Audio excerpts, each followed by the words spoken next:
नमस्कार दोस्तों, जहां ज्ञान साथ है वहां हर फैसला खास है। Welcome back to the channel of Har Sadhna. एक लंबे समय का ब्रेक रहा, मैं कुछ आवश्यक कारणों से आपसे कनेक्टेड नहीं रह पाया, बट अब हम लोग रेगुलर डिफरेंट वीडियोस के माध्यम से एक दूसरे से जुड़े रहेंगे। आईपीओ एनालिसिस सीरीज में आइए आज हम बात करने वाले हैं सीके के रिटेल मार्ट एसएमई आईपीओ के बारे में, जो 30 जनवरी 2026 से ओपन हो रहा है और एनएससी एसएमई पर लिस्ट होगा। इस वीडियो में हम कवर करेंगे कंपनी का profile, financial performance, IPO valuation, positives and risks, और एंड में मैं आपको अपने एनालिसिस के साथ एक सहूलियत वाला सिचुएशन देने का प्रयास करूंगा जहां आप आईपीओ के लिए डिसीजन लेने में कंफर्टेबल फील कर सकें। मैं ये बताता चलूं कि मैं सेबी रजिस्टर्ड एडवाइजर नहीं हूं। ये वीडियो सिर्फ एजुकेशनल पर्पस के लिए है और किसी भी तरह से ये आपको अप्लाई स्किप करने का रिकमेंडेशन नहीं देती है। आइए कंपनी का ओवरव्यू, उनका प्रोफाइल समझते हैं।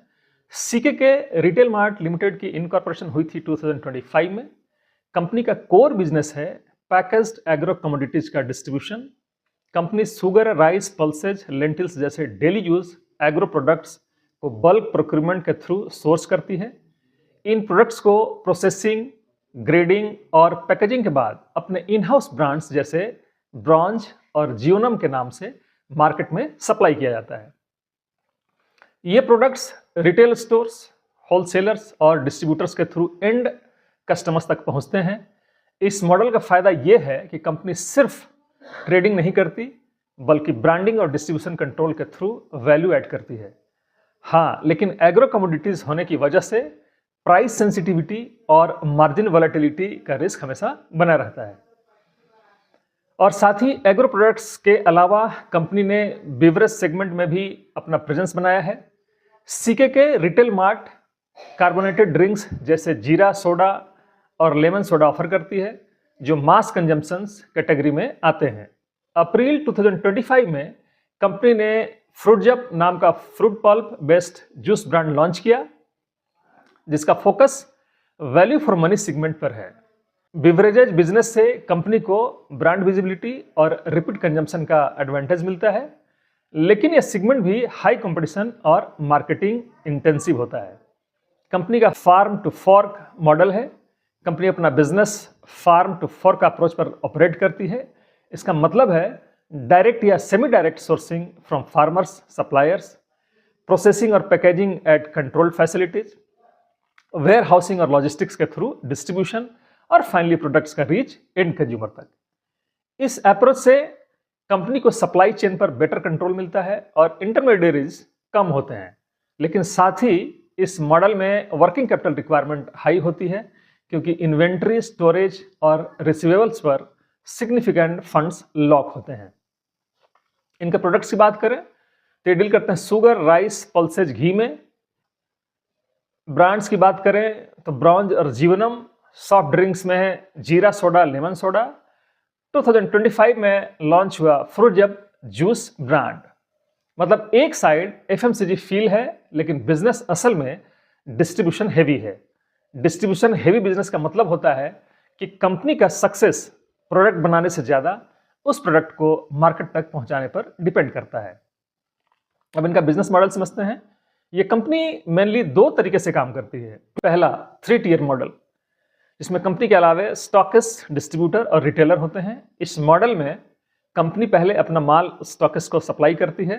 स्टॉकिस्ट बल्क क्वांटिटी में गुड्स खरीदता है, फिर वो आगे डिस्ट्रीब्यूटर्स को सप्लाई करता है और डिस्ट्रीब्यूटर्स फाइनली प्रोडक्ट को रिटेलर्स तक पहुंचाते हैं, जहां से एंड कंज्यूमर खरीदता है। सेकेंड मॉडल इनका डायरेक्ट टू डिस्ट्रीब्यूटर मॉडल। इस मॉडल में कंपनी स्टॉकिस्ट को बाईपास करके डायरेक्ट डिस्ट्रीब्यूटर्स को सप्लाई करती है। ये मॉडल थोड़ा स्ट्रीमलाइन होता है और डिस्ट्रीब्यूशन चेन एक स्टेप छोटी हो जाती है। अब इनका फाइनेंशियल परफॉर्मेंस भी देख लेते हैं। सीके के रिटेल मार्ट लिमिटेड ने पिछले कुछ सालों में काफी स्ट्रांग फाइनेंशियल ग्रोथ दिखाई है, चाहे वो स्केल हो या बैलेंस शीट स्ट्रेंथ।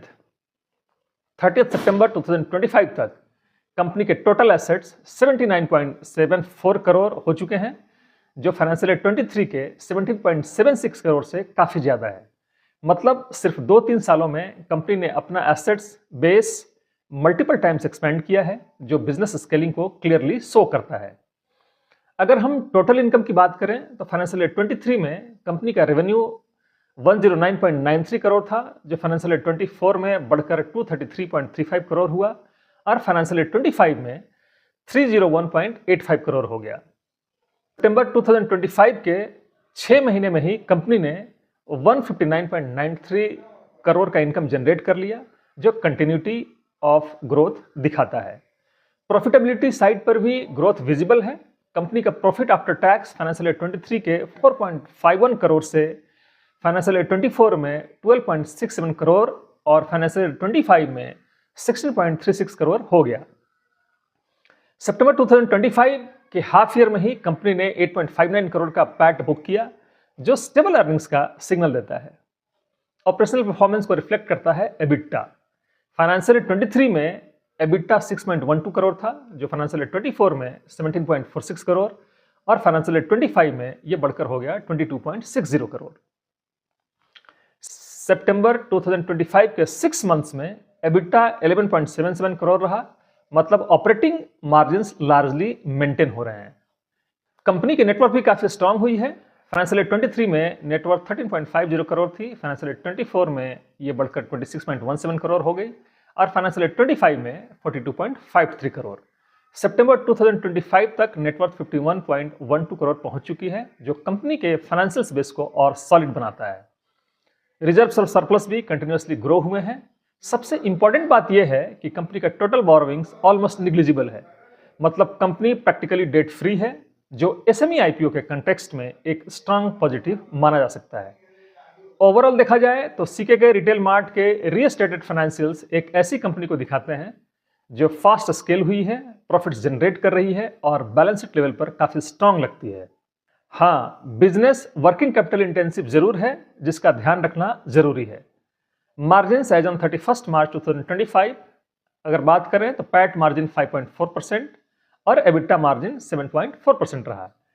पर एक बात याद रखें, एग्रो कमोडिटी डिस्ट्रीब्यूशन बिजनेस में इतनी हाई मार्जिन्स थोड़ी अनयूजुअल होती है। की रेशियोज एज ऑन 30 सितंबर 2025 की बात करें तो ROE इज 18.3% और ROC that is return on capital employed is 22.6%। Post IPO EPS 8.87 rupees. Ratios decent हैं, लेकिन फाइनेंशियल ईयर 25 के कंपैरिजन में डिक्लाइन भी दिख रही है। अब इनका IPO डिटेल्स और वैल्यूएशन देख लें।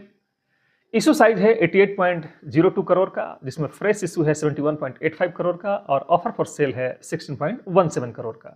प्राइस बैंड की बात करें, this is 155 to 163 rupees. Lot size है 800 शेयर्स का।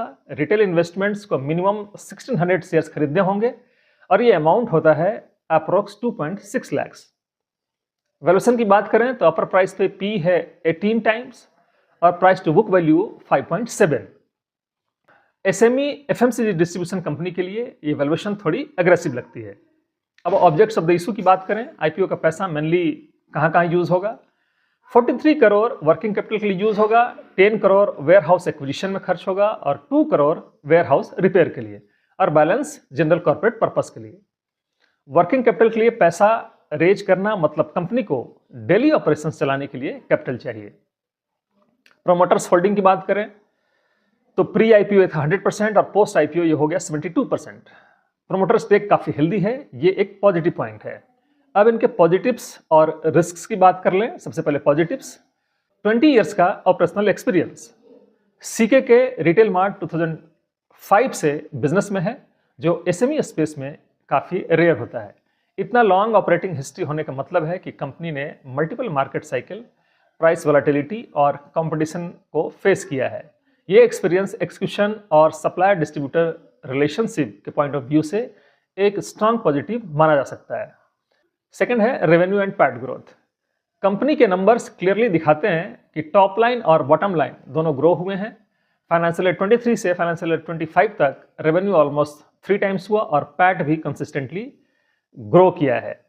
इंडिकेट करता है कि बिजनेस सिर्फ सेल्स बढ़ा नहीं रहा, बल्कि प्रॉफिट्स भी जनरेट कर रहा है, जो आईपीओ इन्वेस्टर्स के लिए एक इंपॉर्टेंट सिग्नल होता है। Diversified product basket. सीके के रिटेल मार्ट सिर्फ एक सिंगल प्रोडक्ट पर डिपेंडेंट नहीं है। एग्रो कमोडिटीज में शुगर, राइस, पल्सेज के साथ कंपनी ने सॉफ्ट ड्रिंक्स और जूस सेगमेंट में भी एंट्री ले लिया है। ये डाइवर्सिफिकेशन बिजनेस रिस्क को थोड़ा रिड्यूस करता है, क्योंकि डिमांड सिर्फ एक कैटेगरी पर डिपेंडेंट नहीं रहती। But revenue generation product wise देखें तो मेनली शुगर से ही हो रहा है, ये एक कंसर्न बनता है जिसको आप ध्यान में रखेंगे। स्ट्रॉन्ग प्रोमोटर होल्डिंग, आईपीओ के बाद भी प्रोमोटर्स के पास अराउंड 72% स्टेक रहेगा। हाई प्रोमोटर होल्डिंग जनरली ये सिग्नल देता है कि प्रोमोटर्स का लॉन्ग टर्म कमिटमेंट कंपनी के साथ बना हुआ है और इमीडिएट एग्जिट का प्रेशर कम होता है। एसएमई आईपीओज में ये फैक्टर काफी इंपॉर्टेंट माना जाता है। रिस्क और कंसर्न्स की बात कर लें, हाई वैल्यूएशन, आईपीओ का अपर प्राइस लगभग 18 टाइम्स पी पर आता है, जो एक एसएमई एफएमसीजी डिस्ट्रीब्यूशन कंपनी के लिए थोड़ा डिमांडिंग है। इस वैल्यूएशन पर लिस्टिंग गेन्स एक कंसर्न लगता है और अगर फ्यूचर ग्रोथ एक्सपेक्टेशन मीट नहीं हुई तो पोस्ट लिस्टिंग डाउनसाइड का रिस्क भी बन सकता है।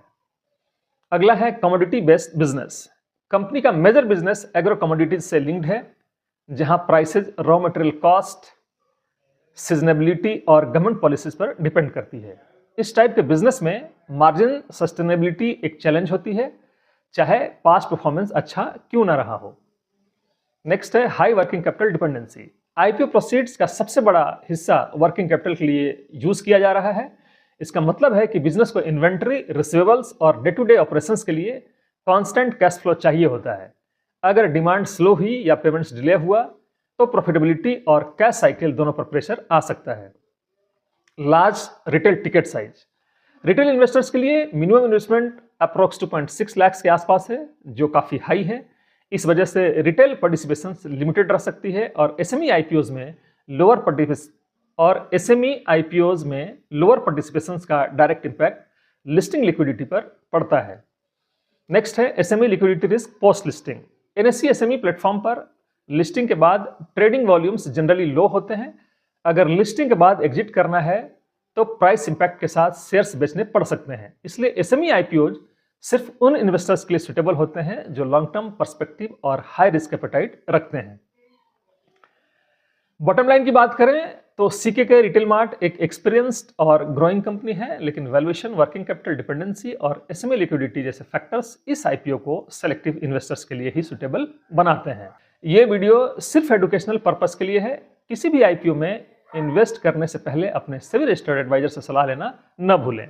और साथ ही साथ मैं आपको इंस्ट्रक्ट करूंगा कि आप आरएचपी को अपने से जरूर देखें, क्योंकि आईपीओ आरएचपी बहुत एक डिटेल्ड डॉक्यूमेंट है, जिसको अगर आप अपने से गो थ्रू करेंगे तो उसमें कई चीजें आपको डिसीजन लेने में सहयोगी साबित होंगे। मिलते हैं अगले वीडियो में। Till then take a good care of yourself. जय हिंद, जय भारत।